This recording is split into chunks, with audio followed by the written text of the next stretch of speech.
नमस्कार ओडिशा शुभ सकाळ। आज दिन भितर राज्य तथा देश विदेशर अनेक गुड़े भल भल खबर आछि। आज संपूर्ण खबर गुड़ी को जानिबा पूर्वरु आपण मानकु कहि रखुछि, आपण जदि प्रत्येक दिन लेटेस्ट ओडिया खबर देखिबाकू चाहंती ताले डिस्टेंस कॉर्नर को सब्सक्राइब कर देबे, पाखर थिबा बेल आइकन को मध्य ऑन कर देबे, जा फळे प्रत्येक दिनर खबर गुड़ी को सर्वप्रथम आपण देखि पारे। प्रथम खबर, ओडिशा रे रेल विकास पई 73,723 कोटी मंजूर। प्रधानमंत्री को कृतज्ञता जणाइले रेल मंत्री। ओडिशा रे रेल विकास पई 73,723 कोटी टंका मंजूर होईची, जहाकू नै रेल मंत्री अश्विनी वैष्णव खुशी व्यक्त करिसेंती। एहा परे प्रधानमंत्री को रेल मंत्री कृतज्ञता जणाइछंती। से आज एक्स रे लिखिसेंती जे ओडिशा रे रेल विकास पई 73,723 कोटी टंका मंजूर करथिबारु यशस्वी प्रधानमंत्री श्री नरेंद्र मोदी को हृदय कृतज्ञता जनाऊँगी। ओडिशा रे अर्थनैतिक हित को बजाय रखाजिबा प्रस्तावित रायगड़ा रेल मंडल को मंजूर कराइछि। रेल मंडल कार्यक्रम निर्माण पई 107 कोटी टंकार टेंडर आह्वान कराइछि। पूर्वतट रेलपथ मध्य पूर्व परी 3टी रेल मंडल रहिबो। अमृत स्टेशन योजना रे ओडिशा रे 59टी स्टेशन को पुनः विकास करा जायछि। मोदी 3.0 समय 19,399 कोटी टंका व्यय अटकल 8टी नूतन रेल प्रकल्प को कैबिनेट अनुमोदन करा जाय अछि। परवर्ती खबर आसिला बड़ खबर, सिमेंट मूल्य वर्तमान 5 वर्ष मध्य सर्वनिम्न स्तर रे पहुंची। आगामी दिन में मूल्य बढ़िबार कौनसी संभावना नहीं। सिमेंट क्षेत्रर कंपनी गुड़िक मध्य तीव्र प्रतियोगिता हेतु गत 5 वर्ष मध्य सिमेंट मूल्य सर्वनिम्न स्तर रे पहुंची। एक रिपोर्ट अनुसार गत किछि त्रैमास मूल्य वृद्धि पाई कंपनी गुड़िक उद्यम करथिले, किंतु दुर्बल चाहिदा हेतु एही वृद्धि को प्रत्याहार करबाकू पड़िथिला। रिपोर्ट रे एहा मध्य कुआ जायछि जे सिमेंट चाहिदा दुर्बल बजार गतिशीलता को प्रतिफलित करिथाय। अधिक प्रतियोगिता कंपनी गुड़ी को कम मूल्य स्थिर करबाकू बाध्य करिछि, जेउथि पाई सिमेंट मूल्य वर्तमान 5 वर्षर सर्वनिम्न स्तर रे पहुंची। आहुरी मध्य निकट भविष्यत रे मूल्य वृद्धि हेबार आशा मध्य नाही। परवर्ती खबर, केंद्र सरकार को बड़ निष्पत्ति, स्थानीय लोकों को मिलिबो 95 शतकड़ा संरक्षण। एक बड़ पदक्षेप स्वरूप प्रधानमंत्री नरेंद्र मोदी नेतृत्व में केंद्र सरकार स्थानीय लोकों को गैजेटेड पदवी रे 95 शतकड़ा संरक्षण देवकू निष्पत्ति नैछन्ति। केंद्र शासित अंचल लद्दाख रे एही नियम लागू हेबो। लद्दाखर सांसद हनीफा जॉन कहिसंती, लद्दाखर लोकों पई एहा एक बड़ खबर। मंगलवार हेबाकू थिबा बैठकरू लोकमाने किछि भल खबर पई आशा करुथिले एवं प्रार्थना मध्य करुथिले। वर्तमान सेमानक प्रार्थनार उत्तर मिलिछि।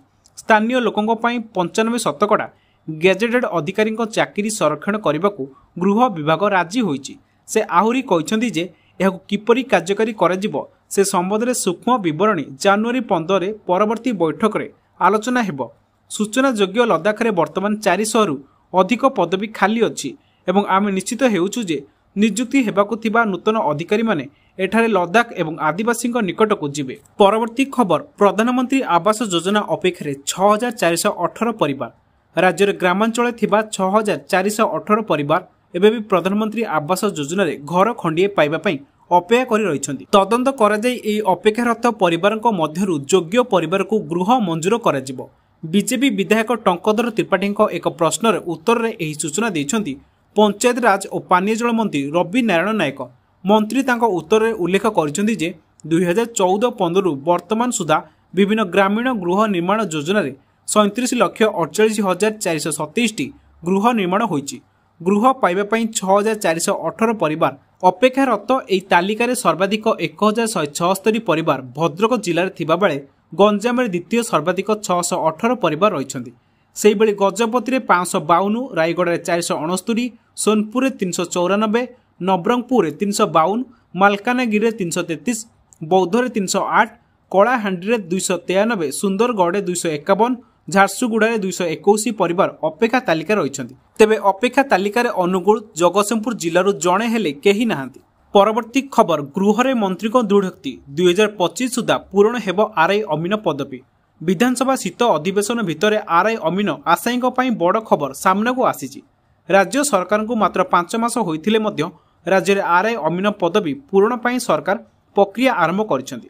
2025 सुधा राज्य में आरआई अमीन पदवी खाली नथियो बोली आज गृह रे दृढ़तार सह राजस्व मंत्री सुरेश पुजारी कहिसंती। गृह रे विभागीय अतिरिक्त खर्च दाबी आलोचना बेले उत्तर रखी मंत्री कहिसंती जे राज्य में दुर्नीति मुक्त राजस्व सेवा जोगाइबा आमर प्रमुख लक्ष्य अटे। आगामी दिन में प्रति 2टी पंचायत रे गोटे लेखाएं आरआई ऑफिस करने पर राज्य सरकार चिंता करुछंती। सेहीपरि प्रति पंचायत रे गोटे आरआई सर्कल करने को विचार कराउछि। मंत्री गृह रे सूचना दे कहछंती जे राज्य में प्राय 70% शिक्षानुष्ठान निजस्व जमी नथिला। आमे आसंता डिसेम्बर 30 तारिख सुधा सबु शिक्षानुष्ठान मानकु जमी पट्टा देबकु निष्पत्ति नेइछु। इतिमध्ये 60 रु 70 स्कूल को जमी पट्टा प्रदान सरलाणी। प्रति स्कूल मानकु आरआई तहसीलदार माने जाई जमी पट्टा प्रदान करिए बोली मंत्री सूचना दैछन। परवर्ती खबर, प्राइवेट क्षेत्र में चाकरी करुथिबा कर्मचारी को पाई बड़ घोषणा करिपारंती केंद्र सरकार। कर्मचारी भविष्य निधि संगठन एवं कर्मचारी राज्य बीमा निगम अनुसार कर्मचारी मासिक तथा मूल वेतनर सीमा वृद्धि करने पर सरकार विचार करुछंती। केंद्र श्रम एवं रोजगार मंत्रालय एने पदक्षेप नेबाकू जाउछंती। प्राइवेट कर्मचारी वेतनर एही सीमा 25,000 किंबा एहाठारु अधिक होई पारे। वेतन सीमा वृद्धि हेबा सहित कर्मचारी को विभिन्न प्रकार लाभ मध्य होई परिबो। मूल वेतन वृद्धि हेबा सहित अवसर परे सेमानकु अधिक न्यूनतम पेंशन मध्य मिल परिबो। वर्तमान न्यूनतम मूल वेतन सीमा 15,000 टंका रहिछि। 10 वर्ष पूर्व यह 6,500 थिबा बेले यहाकू 10,000 वृद्धि कराइतिला, किंतु वर्तमान यहाकू पुणी थे वृद्धि कराइबाकू निष्पत्ति नेइछंती सरकार। परवर्ती खबर, उत्तर प्रदेश आसिला आलू तथापि दर रे लागुनी लगाम। विभिन्न स्थान में भिन्न भिन्न दर रही। आलू दर बढ़ी चलता बेले जोगाण विभाग पक्षर रेड कर भुवनेश्वर आईगिणिया आलू गोदाम रे चढ़ाऊ कराई। आलू गाड़ी और गोदाम जांच कर अधिकारी। चढ़ाऊ कर 5 होलसेल को नोटिस करिछि जोगाण विभाग। आनुषंगिक कागजपत्र देखाई पारि नथिबारु नोटिस करिछि जोगाण विभाग। बुली बुली सबु व्यवसायी दुकान चेक करिसेंती जोगाण विभागर 7 जणिया टीम। रेड समय अनेक आलू ट्रकर चालाण नथिबा देखिବାକୁ मिली। चीफ सिविल सप्लाई ऑफिसर नेतृत्व में चलती रेड। आज पश्चिमबंग में आलू जोगाण बंद। मंत्री आलोचना विफल पर पश्चिमबंग प्रगतिशील आलू जोगाण संघ पक्षर निष्पत्ति नियाଯାଇଛି। पड़ोशी राज्य को आलू जोगाण प्रसंग में कोलकाता खाद्य भवन में पश्चिमबंग प्रगतिशील आलू जोगाण संघ और विभागीय मंत्री बेचाराम मानांक सह बैठक बसीथिला। तेज बैठक में कौन निष्कर्ष बाहरी पारि नथिला। फल निज राज्य में आलू जोगाण बंद करने को निष्पत्ति नेइछि संघ। दीर्घ 5 दिन धरी पश्चिमबंग सरकार प्रशासन जरिया पड़ोशी राज्य सीमार चेक पोस्ट लगाई आलू गाड़ी को रोक लगा अछि, जहा फल विभिन्न कोल्ड स्टोर मालिक माने विपुल क्षति सहउछंती। केवल ओडिशा नुहे, बिहार, झारखंड राज्य भली अनेक राज्य को पश्चिमबंगर आलू जाई पारु नाही। फल स्टोर रे आलू पचिबा आरंभ होईछि। पश्चिमबंग सरकार ओडिशा को आलू पठाइबा उपरे कटकणा लगाइबा परे ओडिशा रे आलू किलो 60 टंका छुई। परवर्ती खबर, विश्व स्तरीय जुडिशियल कोर्ट कॉम्प्लेक्स उद्घाटन करिबे राष्ट्रपति। एकाथरे चलिबो 56 कोर्ट। पियादार कंठरू मुदला हाजिर हो शब्द आउ सुभिबनी। मोहरीर एटीसेटी हरबर हेबनी। आईनजीबी भी सुसंगठित होई बसिबे। राजधानी कोर्ट चेहरा 5 तारिखरू बदलिबो। इलेक्ट्रोनिक्स बोर्ड रे केस नंबर, नोटिस, मुदेई और मुदलांक ना जना पड़िबो। जार पाଳି पड़िबो से कोर्ट भितर को पसिबो। क्रमिक नंबर चलिबो कोर्ट। सुप्रीम कोर्ट भली राजधानी रे एपरी अत्याधुनिक कोर्ट परिचालना हेबो। एही विश्वस्तरीय अत्याधुनिक जुडिशियल कोर्ट कॉम्प्लेक्स को महामहिम राष्ट्रपति द्रौपदी मुर्मू 5 तारिख में उद्घाटन करिवे। अत्याधुनिक इंजीनियरिंग ज्ञान कौशल निर्मित ए बिल्डिंग रे 4टी कॉरिडोर रही। 6 महला विशिष्ट मुख्य बिल्डिंग रे 56टी अदालत प्रकोष्ठ सह रेकर्ड रूम, पाठागार और सम्मिलनी कक्ष निर्माण होईछि। ता पाखकु लागी 4 महला कोठारे आईनजीबी, मोहरीर खाना, नोटरी मानक स्वतंत्र कोठरी, संघ पाई स्वतंत्र कार्यालय रखा जाई अछि। एहासह कोठरी रे पाठागार, सम्मिलनी कक्ष निर्माण कर दै अछि। परवर्ती खबर, मारी दउछि मारबर्ग, करि देउछि रक्त रंजित आखि। कोरोना भाइरस आसीथिला जे एबे जाय एहार ना सुनिले डर लागुछि। एबे आउ एक भयंकर भाइरस डराइबाको आरंभ कलाणी। ब्लीडिंग आई भाइरस कबଳରେ पड़ी रवांडार प्राय 15 रु अधिक लोक प्राण हराइलेଣି। केवल रवांडा नुहे, संप्रति 17टी देश में मारबर्ग, मंकीपॉक्स एवं ओरियोपोच भली भाइरस आखि बिछुड़ाके व्यापुथिबारु एबे यह चिंतार कारण पलटिछि। मारबर्ग भूताणु व्यापुथिबा लोकଙ୍କ आखिरु रक्तस्राव हेउथिबा कारणରୁ याको ब्लीडिंग आई भाइरस बोली कुहा जाउछि। वैज्ञानिक मानक भाषा रे याको हेमोरेजिक कंजुगेटिव भाइरस मध्य कुहा जाउछि। यह एक प्रकार भाइरस संक्रमण जहा आखिरु रक्तस्राव भली भयंकर लक्षण सृष्टि करथाय। एही रोग व्यापिले आखिर धड़ा अंश रे रक्त जमाट बांधी आखि पूरा लाल होई जाय एवं एही जीवाणु खूब शीघ्र व्यापी थाए। संक्रमण व्यक्ति शरीर निर्गत रक्त लाल किंबा परिस्रा सहित सीधासलख जोगाजोग माध्यम यह अन्य जनकु व्यापी था। परवर्ती खबर सूताकल कार्यक्षम पर विधानसभा उत्तर रखिले मंत्री। राज्य में वर्तमान कौन भी सूताकल कार्यक्षम नहीं। पूर्वर राज्य में 7टी सूताकल थिबा बेले वर्तमान से सबु बंद हो पड़ी। राज्य में समस्त सूताकल वर्तमान अचला अवस्था पड़ रही श्रमिक मैंने कार्यरत नहांती। ओडिशा रे 1,25,160 जन हस्ततंत्र बुणाकर और 4,624 जन कलतंत्र बुणाकर अछंती। अचला अवस्था थिबा सूताकल गुड़िकरे घरोईकरण ପାଇଁ प्रक्रिया जारी रही। एथिपाई विदेशी पुंजीपति मानकु निमंत्रण करने सह पुनरुद्धार करने केते खर्चर आवश्यक अछि तार आकलन करा जाय नाही। विधानसभा लिखित उत्तर रखिले हस्ततंत्र और बयन शिल्पी मंत्री प्रदीप बल सामंत। परवर्ती खबर कालीठू बंद होइजिबो राज्य में राशन सामग्री बंटन। डीलर दाबी को राज्य सरकार बेखातिर 7 दिन समय नहीं बीती गलानी 1.5 मास हेले डीलर को मिललानी टंकाटीए। एमिति स्थिति रे काली सुधा समस्यार समाधान नहेले खाउटी को राशन सामग्री देवा बंद करदेवाको चेतावनी देइछन्ती डीलर। अभियोग अनुसार केंद्र और राज्य सरकार धारावाहिक भाव में राज्य में प्राय 7,000 रु अधिक सरकारी खुचरा विक्रेता प्रति वैमातृक मनोभाव पोषण कर आसुछन्ती। जड़े डीलर प्रति प्राय 70,000 रु 80,000 टंका बाकी पड़ी। खाउटी को सामग्री देवाई जीपीआरएस व्यवस्था उभय विक्रेता और जोगाणकारी उपर लागू है, किंतु किछि दिन गला पर ठिकादार उपरू यह हटाई दिगला। चाउल प्रति क्विंटाल 2 रु 3 केजी कम आसुथिबारु तार भरणा किए देबो बोली अभियोग होईछि। तेबे 7 दिन मध्यरे डीलर को समस्त बकेया टंका प्रदान कराଯିବ ବୋଲି କହିଥିଲେ जोगाण अधिकारी, किंतु 1.5 मास बीती जाइतिले सुधा आज पर्यंत टंकाटी मिली नाही। आसंता काली सुधा जदि समस्या समाधान न हुए तेबे राज्य में थिबा समस्त डीलर पॉइंट रे खाउटी को सामग्री जोगाण बंद कर दियाଯିବ ବୋଲି चेतावनी दियाଯାଇଛି। परवर्ती खबर दर वृद्धि उत्तर रखिले सरकार। दर वृद्धि प्रसंग में कांग्रेसर मुलतवी प्रस्ताव उत्तर रखिले खाद्य जोगाण और खाउटी कल्याण मंत्री। 133 खिलाफकारी व्यवसायी उपरे कार्यानुष्ठान नियाଯାଇଛି। 1,63,500 टंका जरिमाना आदाय होईछि। 12 जन व्यवसायी को कारण दर्शाओ नोटिस दी जाइछि।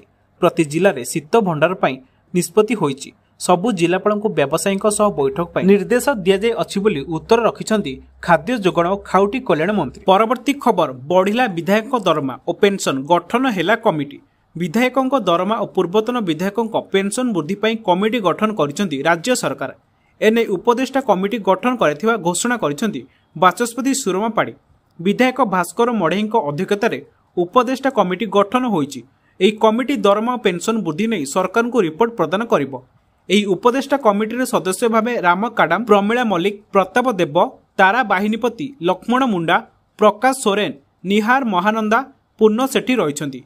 आज शून्यकाल आलोचना समय विधायक मानकर दरमा और पूर्वतन विधायक मानकर पेंशन वृद्धि पर दाबी उठिथिला। विरोधी दल मुख्य सचेतक प्रमिला मल्लिक कहिथिले जे बजार दरदाम केते स्वास्थ्य खर्च केते हेउची अनुभव करिपारथिबे, तेणु पूर्वतन विधायक मानक पेंशन वृद्धि कराଯାଉ। एथिपाई पूर्वरु एक कमिटी मध्य होइतिला, तेणु पेंशन सह विधायक मानकर दरमा बढ़ाइबाकू दाबी करथिले विरोधी दल मुख्य सचेतक प्रमिला मल्लिक। ओडिशा सरकार बड़ घोषणा कैशलेस हेबो आयुष्मान भारत और गोपबंधु कार्ड माने राज्य में 3.5 कोटी लोकों को मिलिबो मागणा चिकित्सा स्वास्थ्य सेवा। किछि मास मध्यरे मिलिबो नुआ कार्ड। आउ पुरुषों को 5 लाख और महिला को 10 लाख स्वास्थ्य सेवा जुगाई देबे सरकार। बीजेपी सरकार आसिबा परे राज्य में आरंभ होईछि आयुष्मान भारत योजना। सेपटे बिजु स्वास्थ्य कल्याण योजना बदल में गोपबंधु स्वास्थ्य कल्याण योजना रे मिलिबो चिकित्सा सुविधा। आउ एबे आयुष्मान भारत और गोपबंधु कार्ड को नहीं बड़ सूचना देइछन्ती स्वास्थ्य मंत्री मुकेश महालिंग। से कहते कैशलेस हेबो आयुष्मान भारत और गोपबंधु कार्ड। लोके जेपरी बिना द्विधारे चिकित्सा सुविधा पाइबे सेतिपई योजना होईछि एवं चलित आर्थिक वर्षरु सबु सुविधा उपलब्ध हेबो बोली कहते स्वास्थ्य मंत्री। गोपबंधु और आयुष्मान पई रहिबो गोटिए कार्ड। 3.5 कोटी लोकों को मिलिबो स्वास्थ्य कार्ड। आउ देशर 27,000 हॉस्पिटल मिलिबो कैशलेस सेवा। आयुष्मान योजना पार्ट 2 रे 70 वर्षरु अधिक समस्त लोक सामिल हेबे। पूर्वरु केवल राशन कार्डधारी आयुष्मान लाभ पाइथिले, हेले एबे करदाता ठारू आरंभ करी पेंशन भोगी भी सामिल हेबे।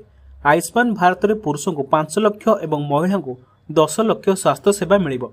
राज्य में आयुष्मान भारत शीघ्र कार्यकारी हेबो। परवर्ती खबर अधिक अमल परे भी दर आकाश छुआ कुआडे जाउची ओडिशा पियाज।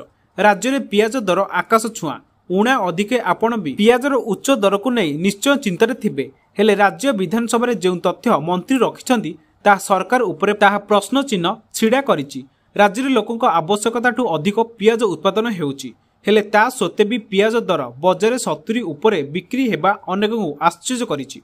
ବୁଧବାର ବିଧାନସଭା ଶୀତ ଅଧିବେଶନରେ ଝାରସୁଗୁଡ଼ା ବିଧାୟକ ଟଙ୍କଧର ତ୍ରିପାଠୀ ପିଆଜ ମିଶନ ଆଉ ରାଜ୍ୟରେ କେତେ ପରିମାଣରେ ପିଆଜ ଉତ୍ପାଦନ ହେଉଛି ସେ ନେଇ ପ୍ରଶ୍ନ କରିଥିଲେ, ଯାହାର ଉତ୍ତର ରଖିଥିଲେ କୃଷି ମନ୍ତ୍ରୀ କେବି ସିଂ ଦେଓ। ହେଲେ ମନ୍ତ୍ରୀଙ୍କ ଉତ୍ତରରୁ ଯେଉଁ ତଥ୍ୟ ଆସିଥିଲା ତାହା ଆଶ୍ଚର୍ଯ୍ୟ କଲା ଭଳି। ରାଜ୍ୟରେ 2023-24 ବର୍ଷ ପାଇଁ ବାର୍ଷିକ ହାରାହାରି 3.75 ଲକ୍ଷ ମେଟ୍ରିକ୍ ଟନ୍ ପିଆଜର ଆବଶ୍ୟକତା ରହିଥିବା ବେଳେ ରାଜ୍ୟରେ 4.20 ଲକ୍ଷ ମେଟ୍ରିକ୍ ଟନ୍ ପିଆଜ ଉତ୍ପାଦନ ହୋଇଥିଲା। ହେଲେ ତା ସତ୍ତ୍ୱେ ବି ଏବେ ବଜାରରେ ପିଆଜ ଦର 70 ପାର ହୋଇଛି। ପରବର୍ତ୍ତୀ ଖବର, ରାଜଧାନୀରେ ମାଡ଼ି ବସିଛନ୍ତି 500 ଏକର। ସୁହାଉଛି ସରକାରଙ୍କ ନରମ ଆଭିମୁଖ୍ୟ।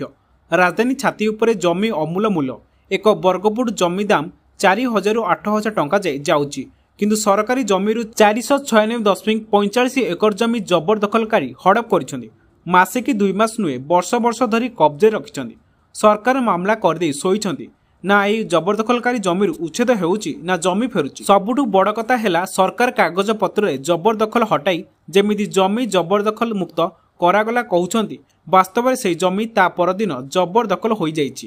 ବିଧାନସଭାରୁ ମିଳିବା ତଥ୍ୟ ମୁତାବକ ରାଜଧାନୀରେ ମୋଟ 24,990 ଡିସିମିଲ୍ ସରକାରୀ ଜମି ସାଧାରଣ ପ୍ରଶାସନ ବିଭାଗ ଅଧୀନ ରହିଛି। ଏହି ଜମିରୁ ବର୍ତ୍ତମାନ ପ୍ରାୟ 496.45 ଏକର ଜମି ଜବରଦଖଲକାରୀ ମାଡ଼ି ବସିଛନ୍ତି। ଭୁବନେଶ୍ୱରରେ 57ଟି ସ୍ଥାନରେ ଏହି ସରକାରୀ ଜମି ଜବରଦଖଲ ରହିଛି। ସେଥିମଧ୍ୟରେ ସର୍ବାଧିକ ଜୟଦେବ ବିହାରରେ 148.884 ଏକର ରହିଛି। ଏହାସହ ଚନ୍ଦ୍ରଶେଖରପୁରରେ 33.415 ଏକର, ଗାଡ଼ାକଣରେ 31 ଏକର, ପଟିଆରେ 28 ଏକର, ଡୁମୁଡୁମାରେ 15, ବରମୁଣ୍ଡରେ 24, ନୂଆପଲ୍ଲୀ ନୀଳକଣ୍ଠ ନଗରରେ 12.97 ଏକର, କପିଳ ପ୍ରସାଦରେ 22.291 ଏକର, ବିଜେପି ନଗରରେ 10 ଏକର, ପାଣ୍ଡାରାରେ 9.787 ଏକର, ଲକ୍ଷ୍ମୀ ସାଗରରେ 8.13 ଏକର, ଭୀମପୁରରେ 18.505 ଏକର ଜମି ଜବରଦଖଲ ହୋଇ ରହିଛି।